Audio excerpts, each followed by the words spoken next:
नमस्ते अनि सुस्वागतम सम्पूर्णमा गणेश ढकाल युट्युब च्यानलमा हार्दिक स्वागत अनि न्यानो अभिवादन टक्राउन चाहन्छु।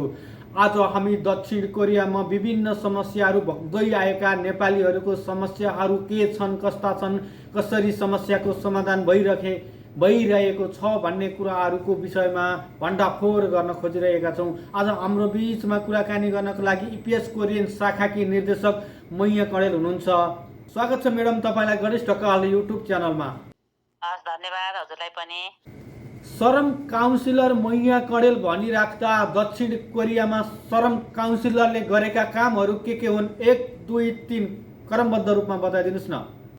हजुर, श्रम काउन्सिलरले गर्नुपर्ने काम चाहिँ श्रम गर्न आएका सम्पूर्ण हाम्रो अब इपिएसबाट पास भएर आउने श्रमिकहरूलाई, उहाँहरूलाई परेका पिरमर्काहरू, अनि त्यसपछि अब विभिन्न किसिमका दुर्घटनाहरू हुँदाखेरि र अनि मनोसामाजिक परामर्श दिने कुराहरू, अनि उहाँको शव व्यवस्थापनका कुराहरू, उहाँहरू दुर्घटना हुँदाखेरि गर्नुपर्ने र उहाँहरूलाई काउन्सिलिङ गर्नको लागि कसरी अब हामीले राम्रोसँग यहाँ काम गरुन्जेलसम्म कसरी राम्रोसँग काम गर्ने, कानुनहरूको पालना कसरी गराउने, कोरियाको कानुन, नेपालको कानुनको पालना गर्ने विषयहरू, र यहाँ आएर काम गरिसकेपछि आफ्नो अवधि सकिसकेपछि कसरी त्यो अवधिभित्रै नेपाल फर्कनुपर्छ र अवैधानिक भएर बस्नु हुँदैन, र ह्याप्पी रिटर्नका कुराहरू, कोरियाबाट फर्किएपछि नेपालमा ह्याप्पी रिटर्न गर्ने र त्यहाँ गएर बस्ने, यस्ता कुराहरूमा चाहिँ काउन्सिलिङ गर्नेदेखि लिएर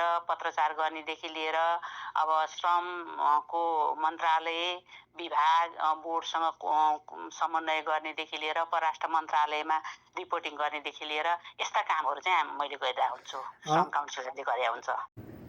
किन दक्षिण कोरियामा नेपालीहरूको मृत्यु भइराख्दा यसको जनचेतना जगाउने खालको कार्यक्रम ल्याउन सक्नु भएन? यसको सङ्ख्या त घट्दो होइन, बढ्दो क्रममा छ नि। यसलाई रोक्नको लागि के गर्न सकिन्छ?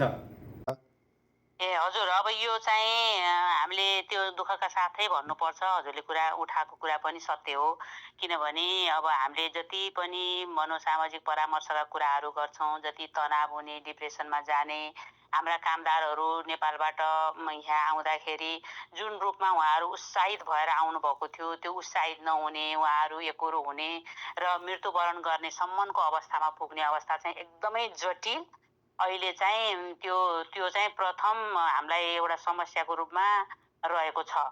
यो विषयमा चाहिँ मैले आफू इपिएसमा डाइरेक्टर भएर बस्दा पनि र उहाँहरूलाई एउटा सेसन हाम्रो इपिएस तर्फबाट हुन्थ्यो, त्यो इपिएस तर्फबाट हुने सेसनहरूमा पनि जाँदा पहिला यहाँबाट काउन्सिलिङ गर्नेदेखि इपिएस भनेको यस्तो यसरी हामी गइरहेका हुन्छौँ, यो G2G हो, गभर्मेन्टको लागि गरेको हो, तपाईँहरू त्यहाँ गएपछि केही तपाईँहरूलाई दुःख पर्यो भने, पिरमर्का पर्यो, तपाईँहरूलाई कुनै अप्ठ्यारो पर्यो भने तपाईँहरूले अब हामीहरूसँग कन्ट्याक्ट सिधै गर्न सक्नुभयो भने परिवारसँग कन्ट्याक्ट गर्न सक्नुहुन्छ।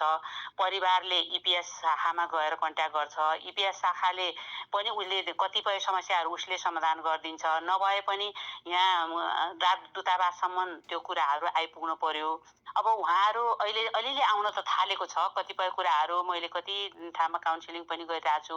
अब यस्तो जटिल समस्या, यो मानसिक रोगको जटिल समस्या अहिले नेपालमा भएको छ। अहिले मृत्यु हुनेको दोस्रो नम्बरमा यो आत्महत्या गर्ने, मानसिक तनावबाट मृत्युवरण गर्ने नै सङ्ख्या बढी छ। अहिले दोस्रो नम्बरमै हामी यो भइरहेको छ। यस्तो नहोस् भन्नको लागि दूतावासबाट अब हामीले विभिन्न किसिमका सचेतनामूलक जानकारीमूलक भिडियोहरू राखिरहेका छौँ।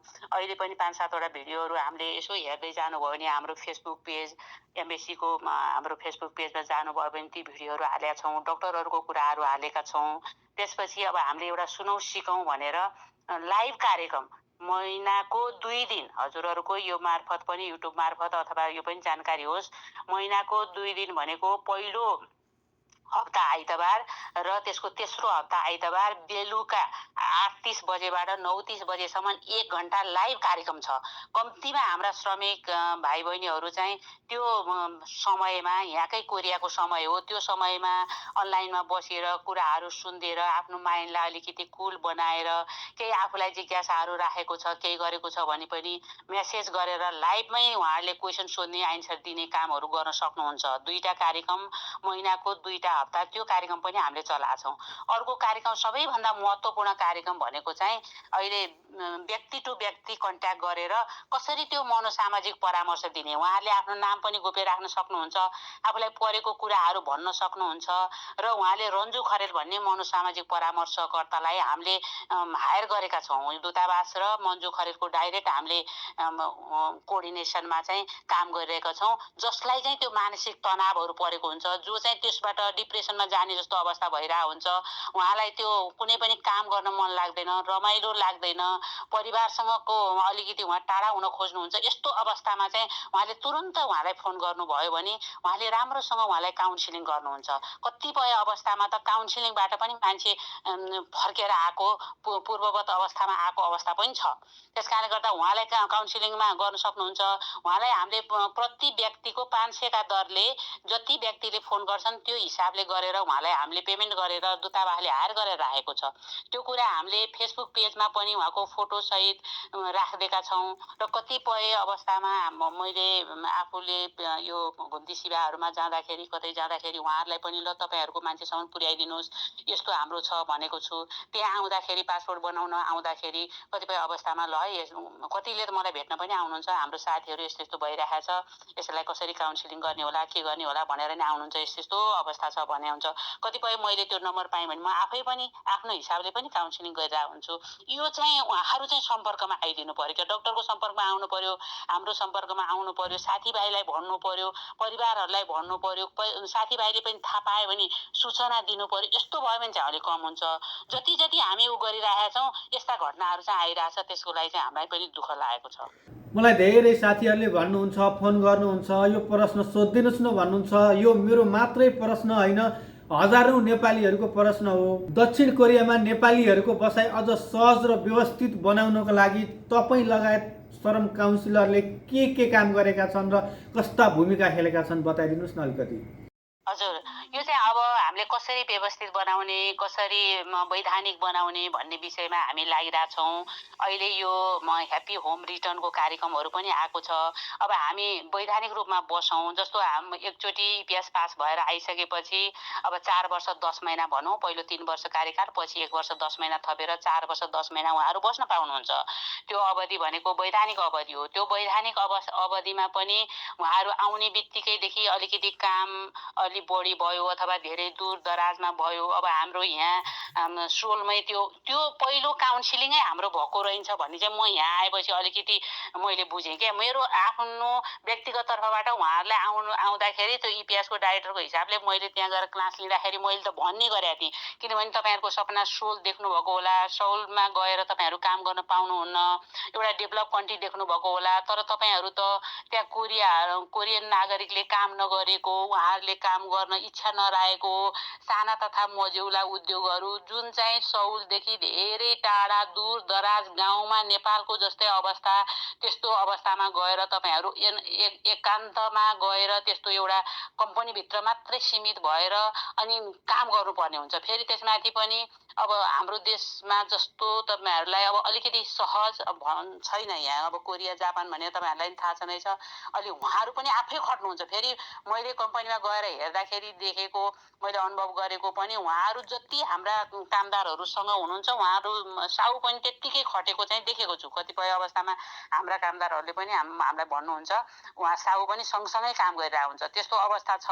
तैपनि अब हामीले जे सोचेर आएको थियौँ नि, अब यस्तो कोरिया गयो, अब सबले बधाई दिएको छन्, पास गरे पनि बधाई दिएको छन्, अनि त्यसपछि ल तपाईँ सिलेक्ट भयो भने बधाई दिएको छन्। घर परिवारको ठुलो आकाङ्क्षा छ।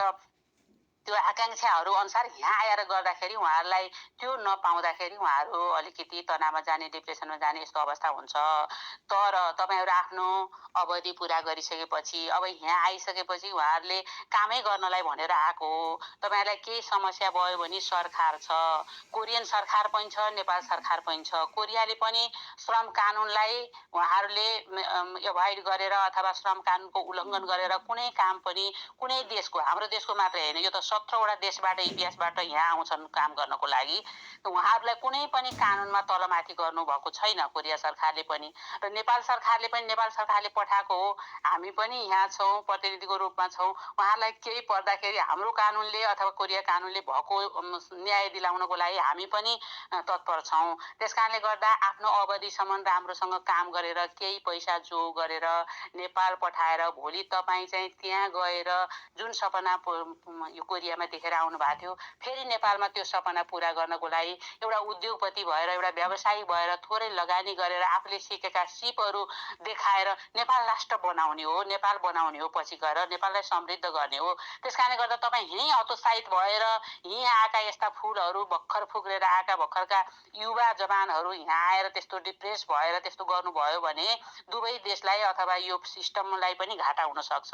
त्यसकारणले गर्दा अब हामीले चाहिँ के गरिरहेका छौँ भने एउटा त उहाँहरूलाई सकेसम्म यहाँ अवधि भरि खुसी हुने, सुखी हुने, केही कमाउने र कमाएको कुराहरू कानुनी च्यानलबाट नेपाल पठाउने र नेपालमा गएर आफै व्यवसायी बन्ने, आफै मालिक बन्ने, त्यो सपना पुरा गर्नको लागि हामीले त्यो ह्याप्पी होम रिटर्नको कार्यक्रमहरू पनि ल्याएको छौँ र विभिन्न हामीले रेमिट्यान्सहरू कसरी लिगल च्यानलबाट पठाउनुपर्छ भन्ने कुराहरू पनि हामीले जानकारी दिने, विभिन्न च्यानल मार्फत आफ्नो कुराहरू राख्ने, तपाईँहरूको जस्तै च्यानलहरू मार्फत पनि कुराहरू पुर्याइदिनको लागि यस्ता कुराहरू हामीले राखिरहेको छौँ।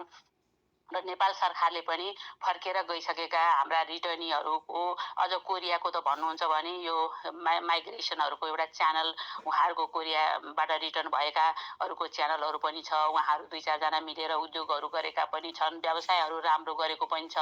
कोही धेरै मान्छेले राम्रो गर्नुभएको छ यहाँबाट फर्केर गएकोहरूले, र नेपाल सरकारले पनि यस्ता गएर उद्योग गर्नेहरूलाई प्राइज गर्नेहरू, पुरस्कार दिनेहरू, अहिले चाहिँ विभिन्न यस्तो कोइकाको र नेपाल सरकारको लगानी केही रकमहरू पनि भित्रिएको छ। हस्, समय र जानकारीको लागि यहाँलाई धेरै धेरै धन्यवाद दिँदै आगामी श्रृङ्खलामा आवश्यक परेको खण्डमा जोड्ने बाचा गर्दै अहिलेलाई भने बिदा गर्न चाहन्छु। हस्त, धन्यवाद।